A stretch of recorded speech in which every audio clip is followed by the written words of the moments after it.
Hello friends, तो हम देखते हैं अपने subject pharmaceutical inorganic and analytical chemistry का अगला टॉपिक। तो हमारा अगला टॉपिक है major extra and intracellular electrolytes. Body fluids क्या होते हैं?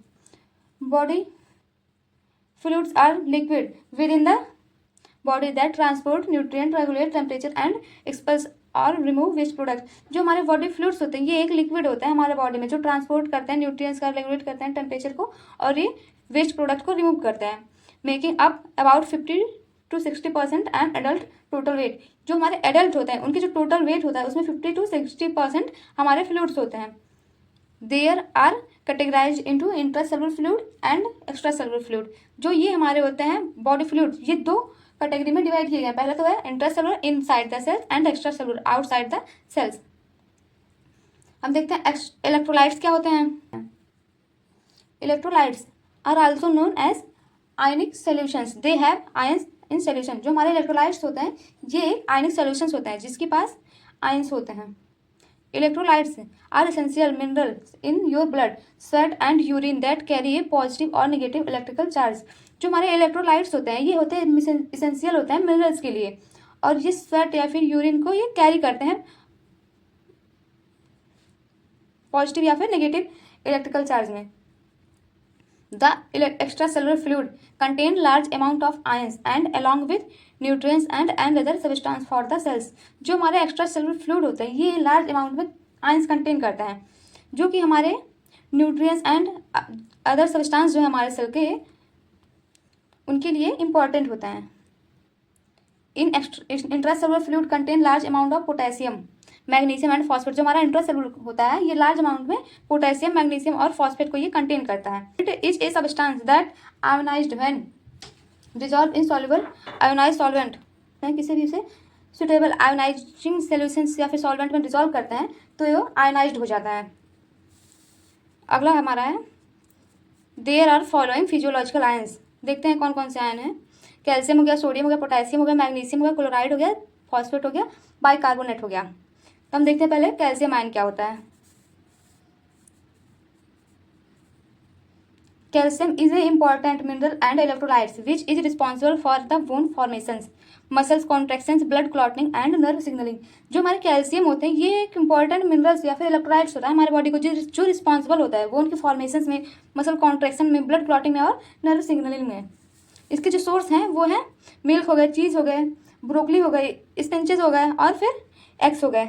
इसके डिजीज देखते हैं कौन कौन से होते हैं। जो हमारे बॉडी में एक्सेस अमाउंट होता है कैल्शियम का उससे होता है हाइपर कैल्केमिया। जो हमारी बॉडी में लो अमाउंट होता है कैल्शियम का उससे होता है हाइपोकैल्केमिया। देखते हैं कौन कौन से हैं। रिस्पॉन्सिबल फॉर बोन फॉर्मेशंस, ये बोन के फॉर्मेशन के लिए रिस्पॉन्सिबल होता है।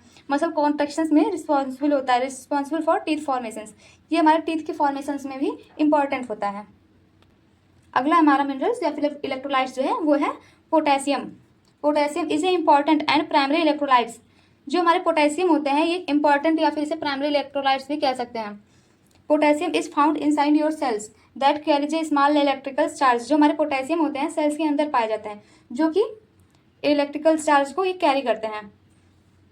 इसके सोर्स देखते हैं कौन से। ऑब्टेन फ्रॉम राइस हो गए, बनानास हो गए, ऑर्गेन्स हो गए, disease deficiency of potassium. Potassium की डिफिशियंसी से जो होता है देखते हैं हाइपोकैल्केमिया। इसमें क्या होता है, मसल्स वीकनेस होता है, क्रम्पिंग होता है, फैटिग्यू होता है, इरेगुलर हार्ट बीट्स होते हैं। जो हमारे पोटेशियम जो होते हैं एक्सेस अमाउंट में हो जाते हैं तो उससे होता है हाइपरकैलेमिया, यानी कि इरेगुलर हार्ट बीट्स हो गए इसके सिम्टम। एबनॉर्मल रिदमिया हो गया। इसके फंक्शंस देखते हैं। Providing help in muscle functions, ये मसल के फंक्शंस में ये हेल्प प्रोवाइड करता है। Provide help in hydration balance, जो हमारा हाइड्रेशन बैलेंस होता है इसको ये हेल्प प्रोवाइड करता है। Help in blood pressure regulation, blood pressure regulation में भी ये हेल्प प्रोवाइड करता है। अगला हमारा है आयन, वो है sodium. Sodium is the body most affluent and primary extra cellular electrolytes. जो हमारे सोडियम होते हैं ये हमारे बॉडी के मोस्ट इंपॉर्टेंट या फिर प्राइमरी एक्स्ट्रा सेलुलर इलेक्ट्रोलाइट्स होता है। इसके सोर्स हो गए साल्ट्स हो गए, टेबलेट साल्ट्स इसमें भी आता है, चीज़ हो गए, फिश हो गए, मिल्क, बटर मिल्क हो गया। डिजीज देखते हैं। Deficiency of sodium, hyponatraemia. इसके जो सिम्टम हो गए नोजिया हो गया, सीजर्स हो गए। जब हमारी बॉडी में सोडियम एक्सेस अमाउंट में होता है उसे कहते हैं हाइपरनेट्रीमिया।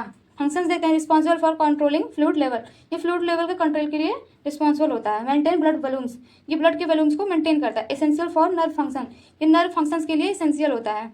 एसेंशियल फॉर मसल फंक्शंस, ये मसल फंक्शंस के लिए एसेंशियल होता है। रिस्पॉन्सिबल फॉर हार्ट फंक्शंस, ये हार्ट फंक्शंस में भी रिस्पॉन्सिबल होता है।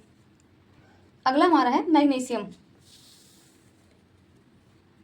Magnesium are important electrolytes that carry an electrical charge in our body. जो हमारे मैग्नीशियम होते हैं ये एक इम्पॉर्टेंट इलेक्ट्रोलाइट करते हैं, जो कि इलेक्ट्रिकल चार्ज होता है हमारे बॉडी के, उसको ये कैरी करते हैं। सोर्स आलमंड्स हो गए, इसके पंपकिन सीड्स हो गए, फिश हो गए, ब्राउन राइस हो गए, वाइट बीन्स हो गए। इसका डिजीज देखते हैं, डिफिशियंसी ऑफ मैग्नीशियम, मैग्नीशियम की डिफिशियंसी से हाइपोमैग्नीसिमिया होता है। जो हमारा एक्सेस लेवल हो जाता है मैग्नीशियम का, उससे हाइपर मैग्नीसिमिया होता है। फंक्शंस देखते हैं इसके, responsible for muscles and nerve health, ये मसल्स और नर्व हेल्थ के लिए रिस्पॉन्सिबल होता है। रिस्पॉन्सिबल फॉर हार्ट फंक्शंस, ये हमारे हार्ट फंक्शंस के लिए भी रिस्पॉन्सिबल होता है। रिस्पॉन्सिबल फॉर एनर्जी प्रोडक्शंस, ये हमारे बॉडी में एनर्जी को प्रोडक्शंस में भी रिस्पॉन्सिबल होता है। अगला हमारा phosphate.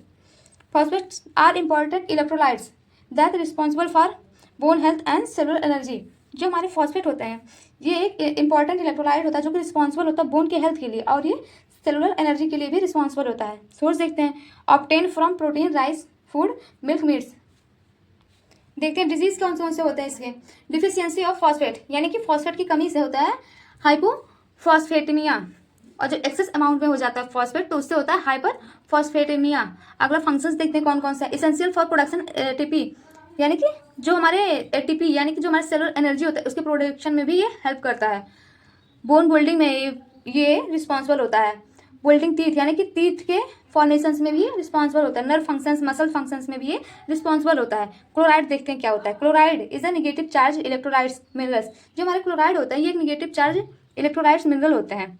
Chloride are the important electrolyte that minerals regulate the fluid balance, maintain blood pressure. जो हमारे क्लोराइड होते हैं ये ऐसे इंपॉर्टेंट इलेक्ट्रोलाइट्स होते हैं हमारे बॉडी के, और ये क्या करते हैं हमारे फ्लूइड बैलेंस को रेगुलेट करते हैं और मेंटेन करते हैं हमारे ब्लड प्रेशर को।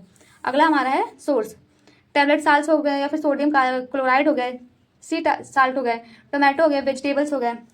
इसके डिजीज देखते हैं, deficiency of chloride, hyperchloremia, fatigue हो गया, रैपिड ब्रीदिंग हो गए।